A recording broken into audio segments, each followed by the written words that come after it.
இன்னைக்கு வந்து நடிகர்கள் அரசியலுக்கு வருவது என்பது அது ஒரு எத்தனையோ ஆண்டாண்டு காலமா நடக்கக்கூடிய ஒரு விஷயம் தமிழகத்துல. நடந்துகிட்டு இருக்க விஷயம். ஆ, ஆனா ஒரு நடிகர் எப்படி அரசியல் கத்துக்கணும், எப்படி அரசியல் செய்யணும் அப்படிங்கிறத விஜயகாந்த் அவர்கள தான் நான் சொல்லுவேன். என்டிஆர், எம்ஜிஆர் போன்ற பெரிய முன்னுதாரணங்கள் நமக்கு இருக்கிறாங்க. பட் அவங்க எல்லார விட தலைமை பண்பு. இத நான் யாரையும் குறைச்சு சொல்றதுக்காக நான் சொல்லல. சின்ன வயசுல இருந்து அரசியல் செயல்பாட்டுல எப்பவுமே அவர் பாலிடிக்ஸ்ல இருந்திருக்கிறாரு. கலைஞரோட சேர்ந்து வளர்ந்தவரு.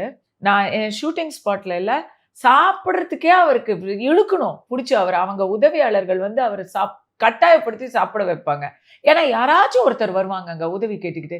இவரும் பண்ணிட்டே இருப்பாருங்க. ஏதோ ஒரு 4 பேராவது அந்த லஞ்ச் டைம்ல வந்து வெயிட் பண்ணிட்டு இருப்பாங்க இவர பார்க்கறதுக்காக.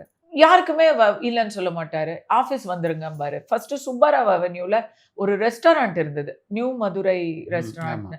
அங்க தான் எல்லாரையும் வந்து அவர் பார்ப்பாரு. நான் அங்கேயுமே போய் பார்த்துருக்கேன்.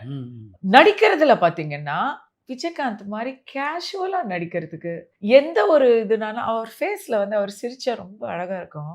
எந்த சீக்வென்ஸ்னாலும் ரொம்ப எதார்த்தமா நடிச்சிடுவாரு. சினிமா வரதுக்கு முன்னாடியே நான் தான் ராஜா பைத்தியமாச்சே. பூவை எடுத்து ஒரு மாலை தொடுத்து வச்சேனே. அந்த பாட்டு கரோக்கேக்கு போனா அந்த பாட்டு தான். அந்த எக்ஸ்பிரஷன்ஸ்லாம் எனக்கு ரொம்ப பிடிக்கும். ராதா எக்ஸ்பிரஷன்ஸும் கியூட்டா இருக்கும்.